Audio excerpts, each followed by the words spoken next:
Zachary Cruz, the younger brother of confessed Parkland shooter Nicholas Cruz, is charged with trespassing. He's being held on $500,000 bond. Zachary was arrested at Stoneman Douglas yesterday. That's where, of course, his brother shot and killed 17 people, 14 of them students, on Valentine's Day. Police had ordered Zachary to stay away from the school before, but he said he wanted to reflect on the shooting to let it soak in. He made his first court appearance today. Prosecutors shed some light on the jailhouse conversations he had with his brother after the massacre. Rosa Flores is following that for us and joins me now from Fort Lauderdale. So again, in court today, maybe you can illuminate us on more on what we're learning about the conversation between the two brothers, Rosa. Michaela, the details are so disturbing. As you mentioned, in this court where we had just seen Nicholas Cruz get arraigned, his brother, on 17 counts of murder and 17 counts of attempted murder. Here we have his brother standing there shackled in a tan jumpsuit, and the state saying that they don't want the court to take any chances because, as you mentioned, the brother, Zachary Cruz, had been to Marjory Stoneman Douglas High School 3 times, that the vice principal had already told him not to return. So let me take you through this. As you mentioned, $500,000 bond is what the judge decided. But on top of that, the judge listed a slew of things that Cruz has to abide by. He can't be in Broward County unless he has court. He would have to use an ankle monitor. He can't go close to a school 500 feet. His house has to be searched for weapons and ammunition. They also mentioned that he can't have communication with his brother because of those disturbing conversations that were apparently overheard by someone that let the state know, because they mentioned that the two brothers talked about how popular Nicholas Cruz had become after the shooting, how his name was everywhere, how his photograph was out nationally, and how they could establish, hear this, a fan club for him that could probably lead to him getting a lot of girls. So, Michaela, the details are just so disturbing. Now his brother, he also can't get close not only to Marjory Stoneman Douglas High School, but to any of the students, to any of the staff, to any of the parents, because the court mentioned multiple times how difficult this is for the victims in this particular case. And so the court not taking any chances. Michaela? No, understandably. Look, we also learned, Rosa, a short time ago, we heard from a woman who had taken in Nicholas Cruz into her home after his mother had died. And she had some concerns about what she saw with his relationship with guns. Let's listen to this. I explained to Nicholas that I was concerned about my younger child, that he could not have him be around loaded gun and any weapon where bullet could be placed in the guns, because he was 5 years old and I needed to make sure that he was safe. I also made sure that Nicholas was never alone with my young son, and either I or my older son, my older adult son, was there to make sure that we were all safe.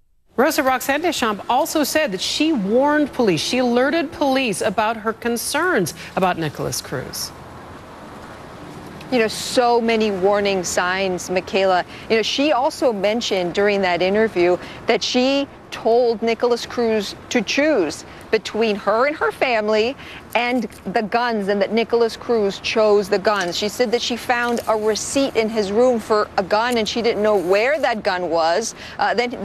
She described that her mother saw him digging a hole in the backyard, and lo and behold, she went to check later. It was for an empty case for a gun. So that's why she described that she was so worried and that she went to the police. She called 911 and alerted authorities 3 times, she mentioned in this interview. So again, it's just one of the many warning signs, one of the many people around Nicholas Cruz that contacted authorities, yet nothing was done. Michaela. All right, Rosa Flores reporting from Fort Lauderdale. Thank you so much. All right. The woman who took in the Parkland school shooter after his mother died, now holding a news conference with her attorney, saying she tried to warn police about him in the months before that shooting rampage. Let's listen in. We need more parents like Roxanne, who did everything within her power to be alert to warning signs and make every effort to stop gun violence. Even if the efforts are ultimately unsuccessful, we must never stop taking steps to make our children safe. And now, Roxanne.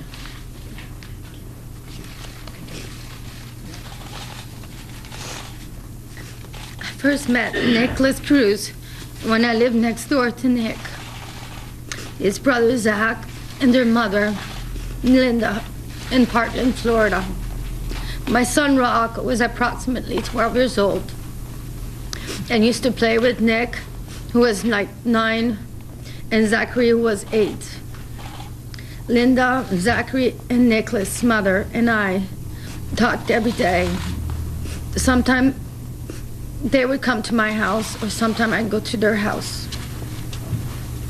We became friends very quickly. She was like my mom.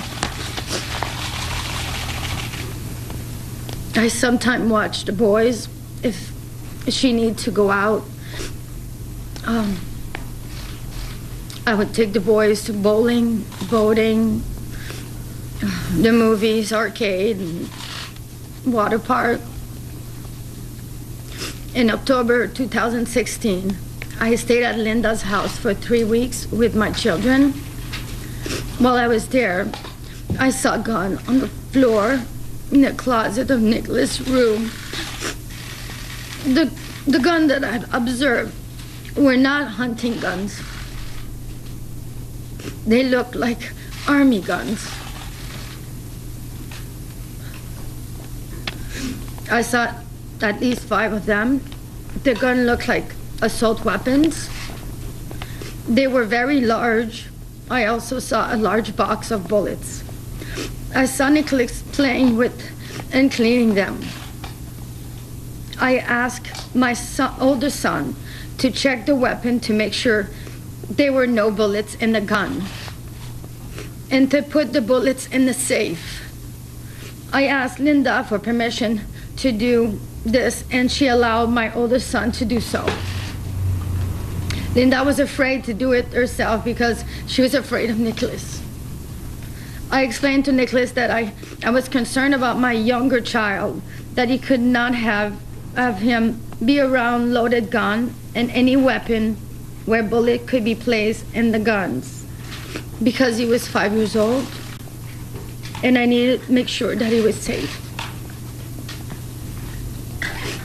I also made sure that Nicholas was never alone with my young son, and either I or my older son, my older adult son, was there to make sure that we were all safe.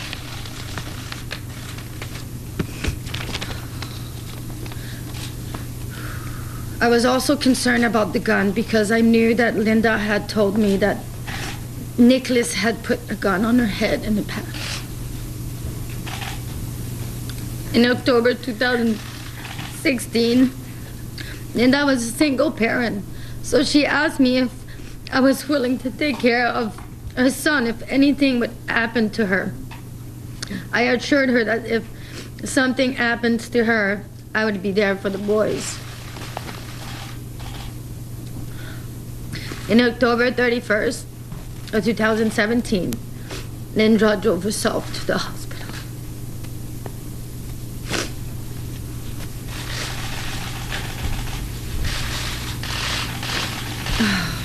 She contracted pneumonia and the flu. The next day, the nurse called me and asked me to come and get Linda's boys.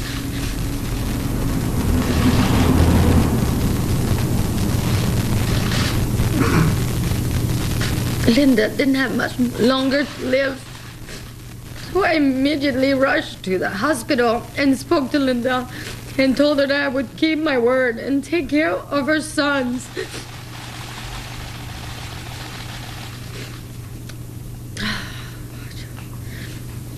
The boys were there and able to say their goodbyes to their mother. We were all crying. within 5 minutes, Linda passed away. It's hard. I took the boys to their home where they gathered all their personal items and their dogs. And I took them to my house. I remember there were guns in Linda's house. I told Nicholas that he was not allowed to bring his gun into my house, with the exception of the BB gun, which were to be locked in my adult son's room, and Nicholas could not have them if my younger son Tyler was in the house. All the other guns were taken to a friend's house, where I was assured by the friend's parents that they would be locked up. Nicholas lived with us for a little less than a month, and at first he was on his best behavior. But then we had to make a number of 911 calls. The first 911 call occurred because my mother had found a receipt of in Nicholas' room for a gun and bullet that he had purchased from Dick's Sporting Goods. We did not find any guns at that time because he was still on the waiting period to receive the guns. But we were very concerned, so Rock, my son, called 911. When the police came, we told them about the purchase of the gun and that we were very concerned.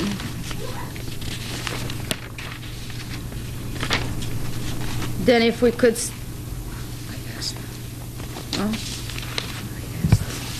and I asked if we could stop him from getting the guns that he purchased. They said they couldn't stop him from buying or having possession of guns. I told them that Nicholas was 19 years old, but he felt mentally and emotionally as similar as a 12-year-old. For the second 911 call, my mom, who was also living in my house, saw Nicholas digging in the backyard, and she didn't know why. She and I went to look in the back, the hole, because I was concerned that Nicholas might have obtained the gun and buried in there. I did not find a gun